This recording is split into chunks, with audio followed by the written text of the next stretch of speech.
ترخا أبزاقزا قداماي ويانا ولدتات كفلطو زغبا حقኛ تاريخ دراسي يمانه ገብረ መስቀል ተራኺ ኃይለ ማርያም ገብረ ሕይወት ትረኻ አብዛግራ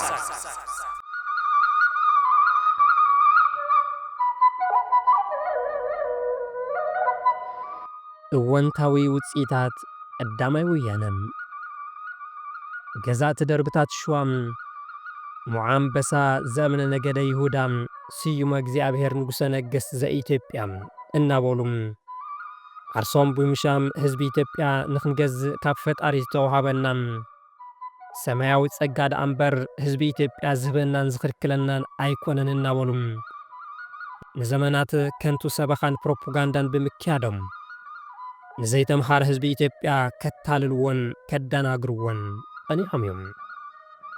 ህዝቢ ኢትዮጵያ ብገዛእቲ ደርብታት ሸዋ ይወጽሖ ዝነበረ ወጽዓን ጨፍጫፍን ንኸይቋወም ሰማይ ኣይሕረስ ንጉስ ኣይኽሰስ እናበሉም ይሰብክዎን ሕጊ የውጡሉን ነይሮም።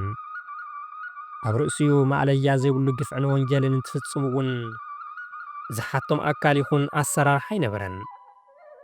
መብዛሕትኡ ህዝቢ ኢትዮጵያ ንዘመናት ዝኣክል ገዛእቲ ደርብታት ሸዋም ኣብ ርእሲኡ ይፍጽምዎ ዝነበሩ ግፍዓዊ ጨፍጫፍን ምዝመዛን ብእግዚአብሔር ዝተዓደሎ ሰማያዊ ፍርዲ እናመሰሎም ተመስገን ፈጣሪ ብዝሃብካና እናበለም ንፈጣሪው ካብ ምምስጋን ሓሊፉን ህዝባዊ መንግስትን ምስራትን አንጻር ስርዓት ገዛእቲ ደርብታት ሸዋ ቃልሲ ንምክያድ ድፍረትን ተመክሮን ኣይነበሮን።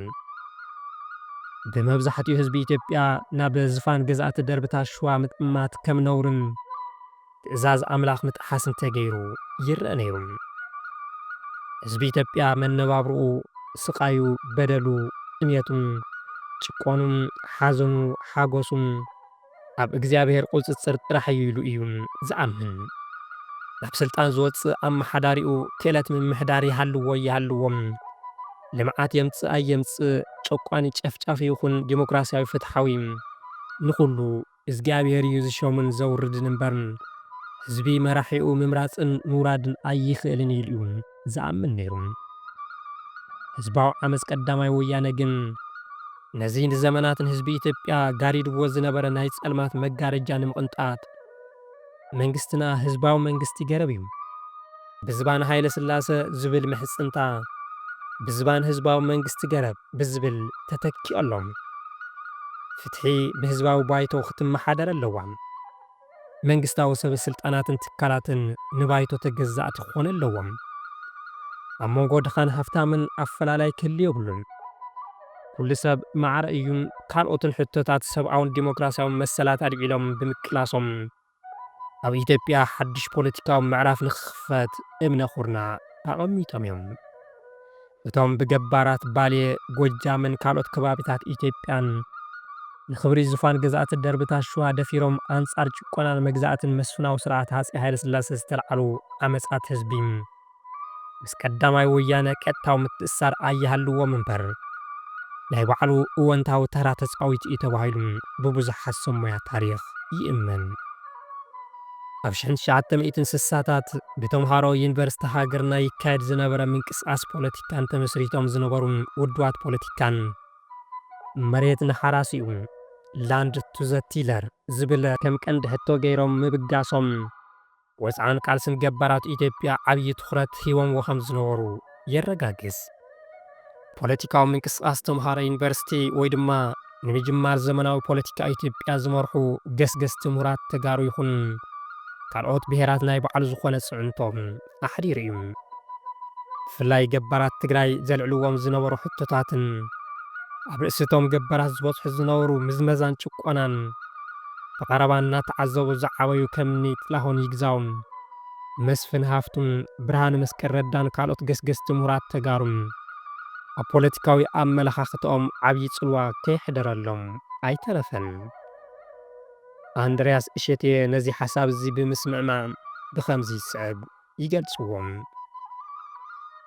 እቲ ሕዚ ዝረአ ዘሎ መልክዕን ባህርን ኢትዮጵያዊነት ሎሚ ዝተፈጠረ ተገይሩ ዝንገር ወይ ኣብዚ ወቕቲ እዚ ዘለው ውድባት ፖለቲካ ጭርሖ መሲሉ ክረአ ይኽእል እዩ።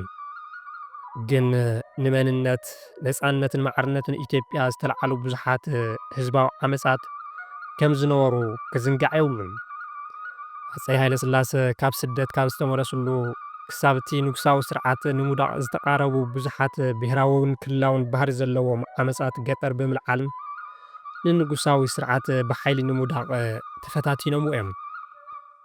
ቀዳማይ ወያነ ኣብ ትግራይ ከምኡ ድማ ኣብ ባሌን ጎጃምን ዝተለዓሉ ካብ 1 ክሳብ 7 ዓመታት ዝጸንሑን ውግእ ዝቐስቀሱን ህዝባዊ ዓመፃት እዮም ነይሮም።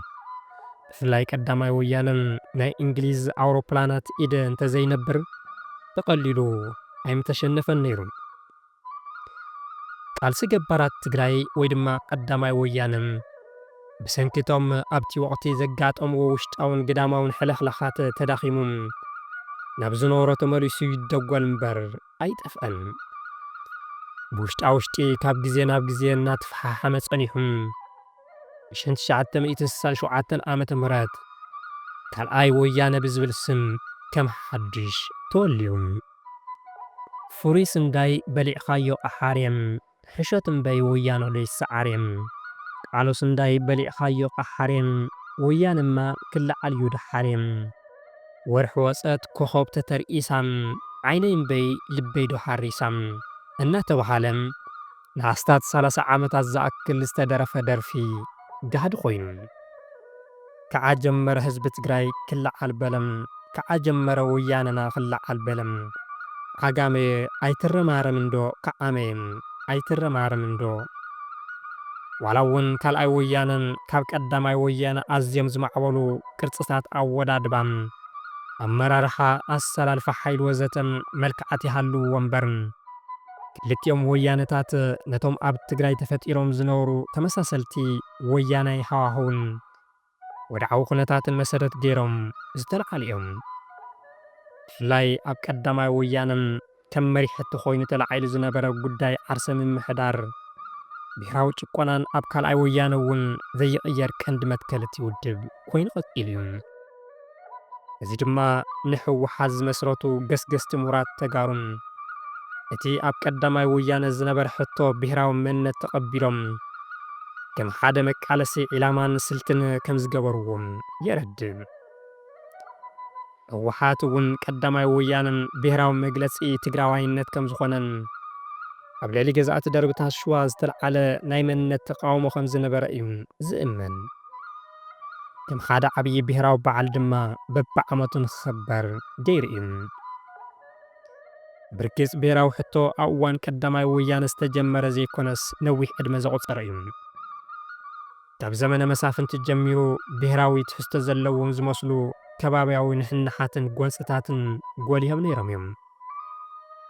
ነዞም ኣብ ዘመነ መሳፍንቲ ረሲኖም ዝነበሩ ድልየት ከባብያዊ ምምሕዳር ብሓይሊ ሃፀይ ቴዎድሮስ ተደቂሶም ናብ ኣሓዳዊ ምምሕዳር ተመለሱ። ኣብ ዘመነ ሃፀይ ቴዎድሮስ እውን እንተኾነ ግን ምስ መስፍነት ዝተኣሳሰሩ ከባብያዊ ትሕዝቶ ዝነበሮም ምንቅስቓሳት ነይሮም እዮም። እቲ ግዜ ንድልየታት ከባብያዊ ምምሕዳራት ክምልሱ ፈቲኖም ዝነበሩ ሃፀይ ዮሃንስ ራብዓይ እዮም። ሃፀይ ዮሃንስ ንጉሰ ነገስት ዝብል ስያሜ ብትኽክል ኣብ ተግባር ብምውዓል ኣብ ኢትዮጵያ ስርዓት ከባብያዊ ምምሕዳር መሰረት ዘቐመጡ መራሒ እዮም። ንባዕሎም ንጉስ ጽዮን ንጉሰ ነገስት ካልኣይ ኢትዮጵያ ሃፀይ ዮሃንስ ራብዓይ ተባሂሎም ስርዓት ምስ ነገሱ ምስቶም ኣብ ትሕቲኦም ዝነበሩ ከባብያዊ ኣመሓደርቲ ውዕል እናኣሰሩ ንጉስ ብዝብል ማዕርግ ሸይሞም እዮም። ዝሸምዎም ንጉሳት ዓመታዊ ግብሪ እናኽፈሉ ከባቢኦም ብነፃነት ከመሓድር ብምግባር ዘይተማእኸለ ምምሕዳር ዘርጊሖም ነይሮም።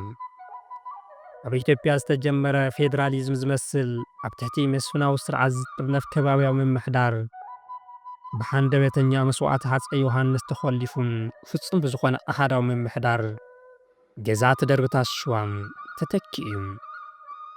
ኩሎም ብሔር ብሔረሰባትን ህዝብታትን ኢትዮጵያ ብሓንቲ ቋንቋ ክዛረቡ ብሓደ ጉጅለ ወይ ድማ ገዛእቲ ደርብታት ሸዋ ክግዝኡ ብተምሳሌነት ገዛእቲ ደርብታት ሸዋ ዝተቃነየ ህንፀት ሃገር ንልዕሊ 100 ዓመታት ቀጸለም።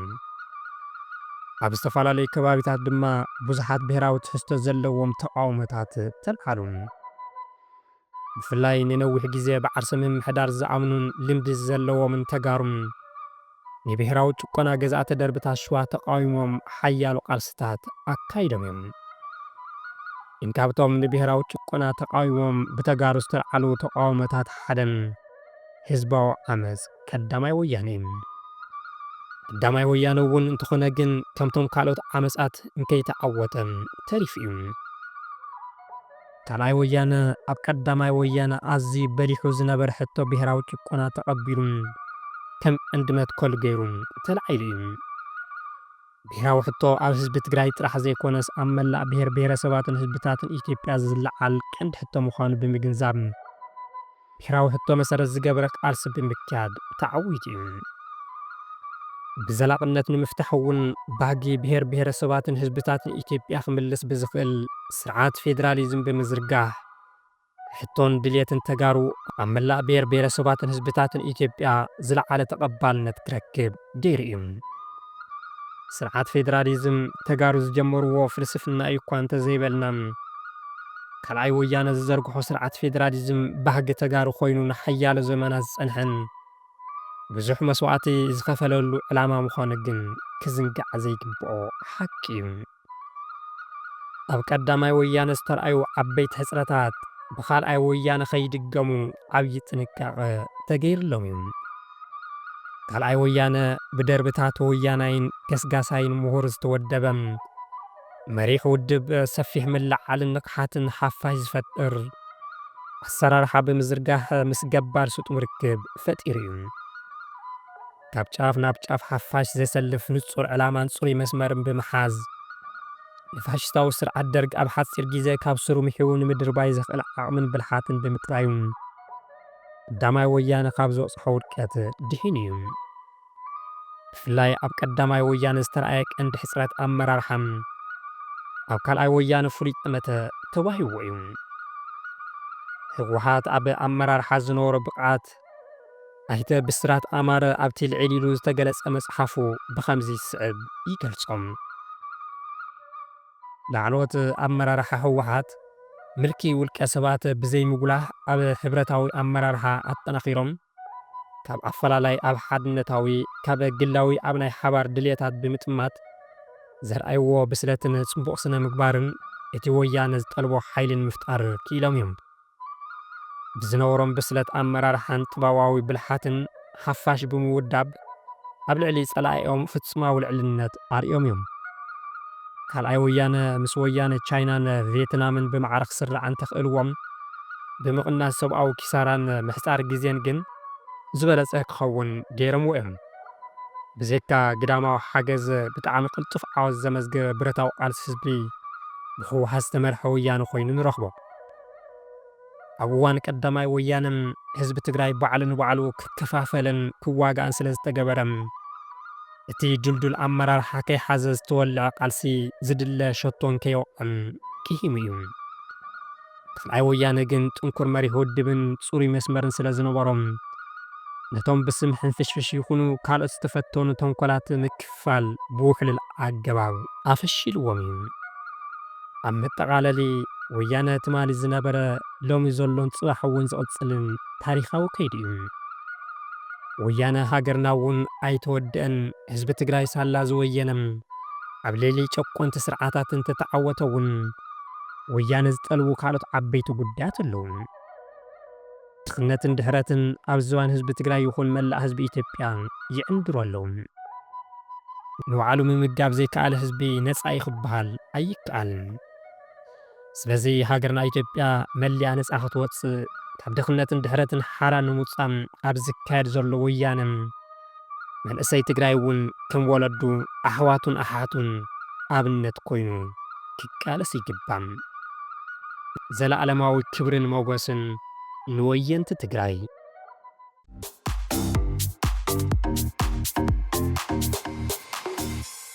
ትረኻ ኣብ ዛግዛ ቀዳማይ ወያነ ወለደታት ክፈልጥዎ ዝግባእ ሓቀኛ ታሪኽ። ደራሲ የማነ ገብረ መስቀል፣ ተራኺ ሃይለ ማርያም ገብረ ሕይወት። ትረኻ ኣብ ዛግዛ